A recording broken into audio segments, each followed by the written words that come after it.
Welcome to Rock Chop Knives. I'm Steve. This is controversial. Bear with me. Bear with me. Hear me out.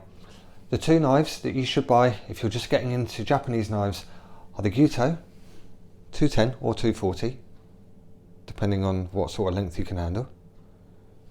And for all the stuff that the Gyuto can't do, is the Petty. Now this is a 150.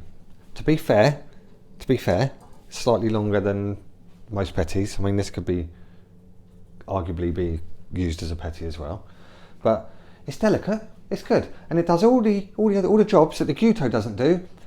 But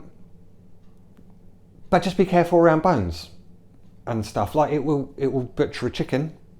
It'll break down a chicken, or a bit of pork, beef. But you just got to be careful with it. So then that leaves it to be used in your hand, like my nan used to do. But nans were made of different stuff anyway. So my nan used to drink tea straight out the kettle. They were just built different. I know women today are built different as well, but I mean different, old school different. Anyway, let's stay off that subject. Honesuki. Why wouldn't you want the Honesuki instead of the Petty? Here's my reasoning. Because it actually does do everything. You can break down a chicken. You don't have to be as careful around the bones. Look at the length of the heel we've got. I mean, on the Petty, that's just disgusting. I don't want that near my finger. It should have a health warning just on that little tip. So I'm only ever going to use it. No, it's nice for fruit. I like this for fruit actually. It's just a bit zen. It's just nice, glides through, razor sharp. But this is more than sharp enough. You can do garlic, you can do herbs. It's got a bit of a rock on it. It's got a nice gap. You can get around the bones, tendons, nice sharp. You can hold this. You can see I gritted my teeth a little bit if I've got it.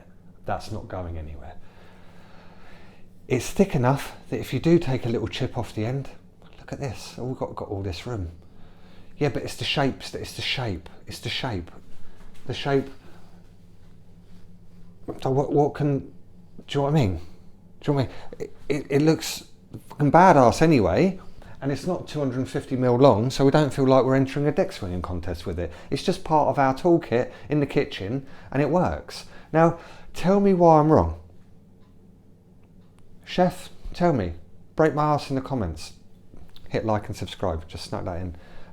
Tell me why. This I can play with. I've had a play. I've polished the bevel myself. I put a coffee patina on it, and I can use it forever. I've even used it for sourdough. I know. Because the third knife you need is a bread knife. You're not going to get a bread knife if you're into Japanese knives. They don't count, do they? You can just use a bread knife. So that just leaves us with the two knives again, which I'm convinced really is this and this, because I've got a potato peeler. I've got one.